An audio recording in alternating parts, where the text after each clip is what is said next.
वैसे जरूरी नहीं है, लेकिन वीडियो को लाइक या फिर डिसलाइक कर दिया करें। मूवी के स्टार्ट में हम एक बच्चे माइकल और उसके पेरेंट्स को एक पुराने घर में जाता हुआ देखते हैं। माइकल की मदर का बेबी होने वाला था, इसीलिए आने वाले बेबी की वजह से माइकल के पेरेंट्स काफी एक्साइटेड होते हैं और इसी वजह से वो माइकल पर ज्यादा ध्यान भी नहीं दे पा रहे थे, जिससे माइकल काफी अपसेट होता है। यहाँ आने के बाद माइकल के पेरेंट्स बेबी वाले रूम को सजाने लगते हैं। स्कूल में माइकल के क्लासमेट उसका काफी मजाक बनाते हैं, क्योंकि माइकल को एक्रोफोबिया होता है, यानी ऊंचाई वाली जगह से डरना। इसी वजह से वो स्विमिंग प्लेटफॉर्म से जंप भी नहीं कर सकता था। लेकिन तभी हम देखते हैं कि माइकल का फ्रेंड उसका काफी साथ देता है। वो सभी बुली करने वाले लड़कों को दूर भगा देता है। एक दिन माइकल को एक छोटा सा क्यूट सा चूहा दिखाई देता है। उसे देखकर माइकल काफी क्यूरियस हो जाता है और उसका पीछा करने लगता है। तब उसका पीछा करते करते वो अपने घर के पास ही बने एक शेड में आ जाता है। इस शेड में आने के बाद माइकल काफी अजीब सा फील करता है। साथ साथ उसे वहाँ पर किसी चीज की आवाज भी सुनाई दे रही थी, जिसकी वजह से माइकल डरते हुए अपने घर की तरफ भागने लगता है। जब माइकल सरप्राइज्ड होते हुए अपने घर आता है तो वो सबसे पहले ये बात अपनी मदर को बताता है। लेकिन उस टाइम माइकल की मदर की हालत काफी खराब होती है, जिसकी वजह से माइकल परेशान हो जाता है और फौरन एम्बुलेंस बुला लेता है। हॉस्पिटल में माइकल की मदर को एक प्रीमेच्योर बेबी गर्ल होती है। तब माइकल अपनी बहन को देखकर काफी खुश होता है, लेकिन उस छोटी सी बेबी को कुछ दिनों के लिए हॉस्पिटल में ही रखा जाता है। घर आने के बाद माइकल अपने फादर को शेड के बारे में बताता है, लेकिन जब ये लोग वहाँ जाकर चेक करते हैं तो इन्हें वहाँ पर कुछ भी नहीं मिलता। इसके बाद कुछ दिन गुजर जाते हैं। इसके बाद माइकल उस शेड के बारे में पता लगवाने के लिए अपने नेबरहुड की एक बच्ची से पूछता है। तब उसकी हेल्प से माइकल उस शेड में चला जाता है। शेड में जाने के बाद उसे एक अजीब सा आदमी वहाँ पर दिखाई देता है। वो आदमी माइकल को काफी बीमार और साथ साथ काफी गरीब भी लग रहा था। तब माइकल उसे देखकर काफी हैरान रह जाता है और घर में वापस आकर अपने फादर को उसके बारे में बताने की कोशिश करता है। लेकिन माइकल के फादर अपने होने वाली बेबी की वजह से काफी परेशान थे, इसीलिए माइकल अपने फादर को नहीं बता पाता। इसके बाद माइकल ये प्रॉब्लम अपने फ्रेंड को बताने लगता है, लेकिन उसका फ्रेंड अपने स्विमिंग कंपटीशन की वजह से काफी सीरियस था, इसीलिए वो माइकल को कंपटीशन में आने का कहकर वहाँ से चला जाता है। अब माइकल इस सारी सिचुएशन की वजह से काफी परेशान हो जाता है। फिर जब वो घर जा रहा होता है तो वो अपनी उसी नेबर से मिलता है, लेकिन वो लड़की काफी अजीब थी, इसीलिए माइकल उससे ज्यादा बात नहीं करता। इसके बाद माइकल उस अजीब आदमी से मिलने के लिए शेड में जाता है। माइकल उसकी हेल्प करने के लिए उसे कहता है, लेकिन वो आदमी साफ इनकार कर देता है। नेक्स्ट डे माइकल अपने पेरेंट्स और अपनी बेबी सिस्टर से मिलने के लिए हॉस्पिटल जाता है, जहाँ पर उसकी छोटी सी बहन की तबीयत काफी खराब होती है। हॉस्पिटल में माइकल को एक बूढ़ी औरत भी मिलती है। तब माइकल को टेंशन में देखकर वो उससे बात करने लगती है। तब माइकल उसे अपनी छोटी बहन के बारे में बताता है। बातों के दौरान वो बूढ़ी औरत माइकल को एक अंगूर देती है और उसे कहती है कि तुम फिक्र मत करो, सब कुछ ठीक हो जाएगा, देखना। फिर रात के टाइम घर में खाना मंगवाया जाता है। तब बचा हुआ खाना माइकल उस शेड वाले गरीब आदमी को देने जाता है। तब वो आदमी काफी खुशी से उसका खाना खाने लगता है। यहाँ पर माइकल उस आदमी की बैग को अजीब सा नोटिस करता है, साथ साथ उसे वहाँ पर छोटे छोटे विंग्स भी दिखाई देते हैं। नेक्स्ट डे माइकल जब हॉस्पिटल जाता है तो वो उस बूढ़ी औरत को उस गरीब आदमी के बारे में बताता है। तो वो बूढ़ी औरत माइकल को कहती है कि तुम्हें उस आदमी की हेल्प करनी चाहिए। इसके बाद वो माइकल को दोबारा से एक अंगूर देती है। इसके बाद माइकल की बहन घर आ जाती है। तब माइकल अपनी बहन को देखकर काफी खुश होता है। इसी खुशी में वो उस आदमी को कुछ खाना और कुछ मेडिसिन लाकर देता है, ताकि वो जल्द से जल्द ठीक हो जाए। तब उन मेडिसिन से वो आदमी ठीक होने लगता है। एक दिन माइकल अपने फ्रेंड के साथ जंगल में खेल रहा होता है। तभी अचानक से उसे रियलाइज होता है कि उसके घर में कुछ बुरा हुआ है, इसीलिए वो भागते हुए घर जाता है। तो उसे पता चलता है कि उसकी छोटी बहन की तबीयत काफी खराब है। उसे इमरजेंसी में हॉस्पिटल लेकर जाया जाता है। इसके बाद माइकल दोबारा से डिप्रेस्ड होने लगता है, इसीलिए वो झाड़ियों पर ही अपना गुस्सा निकालता है। यहाँ पर वो अजीब आदमी भी माइकल का डिप्रेशन समझ रहा था। इतनी ही देर में वहाँ पर माइकल की नेबर आ जाती है। तब माइकल का मूड ठीक करने के लिए वो उसे एक लेक के पास लेकर जाती है।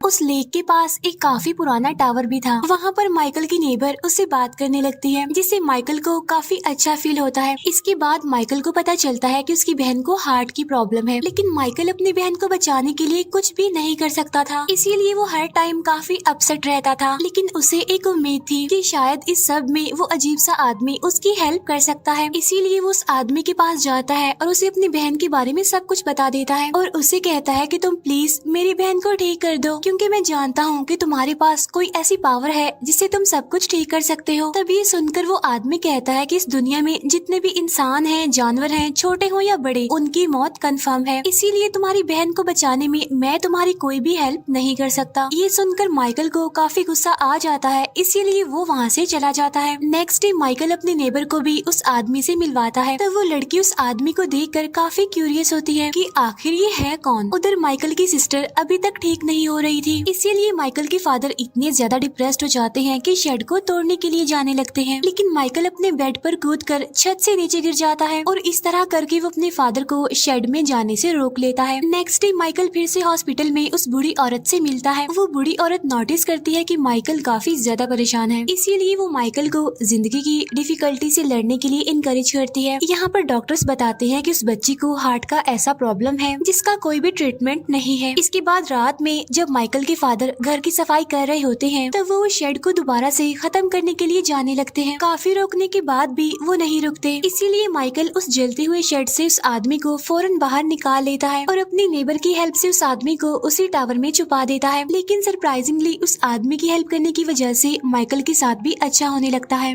उसके फादर माइकल को समझाते हैं कि बच्चे जितने भी दिन हमारे पास है हम सब काफी अच्छे से रहेंगे। वो लोग उस बच्ची के लिए पूरा रूम सजाते हैं। इसके बाद उस छोटी बच्ची को घर लाया जाता है। इसके बाद वो लोग खुशी खुशी रहने लगते हैं। इसके बाद माइकल और उसकी नेबर खाने का सामान इकट्ठा करते हैं और उस गरीब आदमी की हेल्प करने के लिए जाते हैं। अब क्योंकि इतने अच्छे से उस आदमी का ख्याल रखा जा रहा था, इसीलिए वो आदमी अब ठीक होने लगता है। इसके बाद वो आदमी बताता है कि मेरा नाम स्केलिंग है और मैं कोई इंसान नहीं हूँ बल्कि मैं क्रिएचर हूँ, और जब से इंसान इस अर्थ पर है मैं भी तब से यहाँ पर रह रहा हूँ। इसके बाद वो लोगों को अपने विंग्स भी दिखाता है जो कि टूट गए थे। अब स्केलिंग आहिस्ता आहिस्ता हील हो रहा था और एक दिन तो वो उठकर चलने भी लगता है। माइकल ने जब स्केलिंग को उस आग से बचाया था तो उस दौरान उसके हाथ काफी जल गए थे। इसके बाद स्केलिंग माइकल और उसके नेबर का हाथ पकड़ता है जिसकी वजह से वो हवा में फ्लाई करने लगते हैं। इसके बाद माइकल और वो लड़की स्केलिंग के विंग्स अच्छे से साफ कर देते हैं और उसे काफी अच्छा बना देते हैं। इसके बाद माइकल और उसके नेबर वहाँ से चले जाते हैं। तभी माइकल देखता है कि उसके हाथ पर जो जले हुए निशान थे वो अब बिल्कुल ठीक हो गए हैं। इसका मतलब ये है कि स्केलिंग एक जादुई क्रिएचर है और वो इतने टाइम से जिंदा रहने की वजह से काफी परेशान और डिप्रेस्ड हो गया था और इसी वजह से वो चुपचाप भी रहता था। उसे अपनी लाइफ में कोई भी होप नजर नहीं आती और ना ही उसे खुद पर यकीन था। नेक्स्ट डे माइकल की बहन का ऑपरेशन था, इसीलिए माइकल काफी परेशान होता है। वो जल्दी से स्केलिंग के पास आकर उसे हेल्प मांगता है कि प्लीज मेरी बहन को ठीक कर दो, लेकिन स्केलिंग उसे कहता है कि इसमें मैं तुम्हारी कोई भी हेल्प नहीं कर सकता। इसके बाद माइकल अपसेट होकर उस बूढ़ी औरत से मिलने के लिए हॉस्पिटल जाता है, जहाँ पर उसे पता चलता है कि कल रात ही उस बूढ़ी औरत की मौत हो गई है। तब माइकल को उस बूढ़ी औरत की बात याद आने लगती है।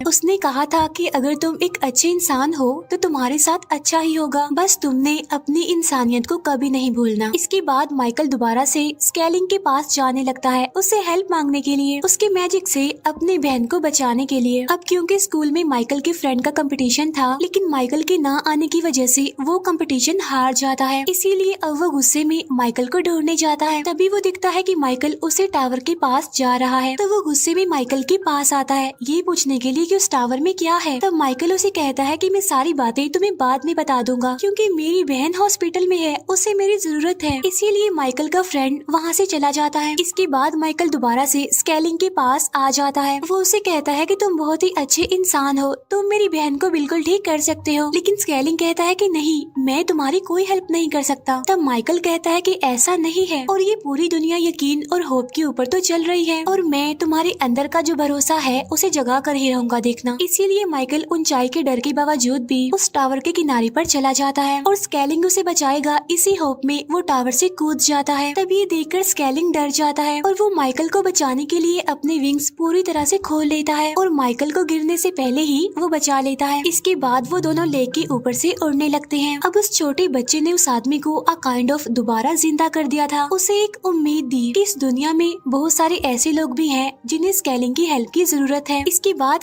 स्केलिंग अपनी लाइफ पहले की तरह फील करता है। वो दोनों आसमान में काफी देर तक फ्लाई करते हैं और इसके दौरान माइकल सो जाता है। तब स्केलिंग माइकल को एक सेफ जगह पर रख देता है और हॉस्पिटल में माइकल की बहन को देखने के लिए जाता है। वो अपने मैजिक से माइकल की मदर को सुला देता है। इसके बाद वो उस छोटी सी बच्ची को अपने हाथ में उठा लेता है। अब देखते ही देखते वो बच्ची जो इतनी ज्यादा बीमार थी ठीक होने लगती है। तब ये देखकर डॉक्टर्स भी काफी हैरान रह जाते हैं। नेक्स्ट डे माइकल की नेबर उसे जगाती है। इसके बाद माइकल भागते हुए अपनी बहन को देखने के लिए जाता है। तब अपनी बहन को बिल्कुल ठीक देखकर उसकी आंखों में खुशी के आंसू आ जाते हैं। वो जानता था कि ये सब कुछ स्केलिंग की वजह से ही हुआ है। अब स्केलिंग के पेरेंट्स भी काफी खुश थे। माइकल अपनी बहन का नाम वो रखता है जो उस बूढ़ी औरत का नाम था, ताकि वो हमेशा उस पर्सन को याद रखे जिसने उसके अंदर यकीन और होप को पैदा किया और दूसरों की हेल्प करने के लिए इनकरेज भी किया। अब ये फैमिली एक हैप्पी फैमिली बन जाती है। माइकल भी अपने फ्रेंड से मिलता है और सारी मिसअंडरस्टैंडिंग्स दूर कर लेता है। साथ साथ वो उसे माफी भी मांगता है। इसके बाद माइकल और उसके नेबर वापिस से स्केलिंग से मिलने जाते हैं। वो स्केलिंग को उसकी फेवरेट वाइन और खाना देकर उसका थैंक्स करते हैं। स्केलिंग उन्हें बताता है कि अब मेरे जाने का टाइम आ चुका है, क्योंकि माइकल तुमने मेरे अंदर हिम्मत पैदा की है। अब मैं उन सभी लोगों की हेल्प करने के लिए जा रहा हूँ जिन्हें मेरी जरूरत है। अब इस हैप्पी सी एंडिंग के साथ इस प्यारी सी मूवी का यहीं पर दी एंड हो जाता है। Thank you for watching.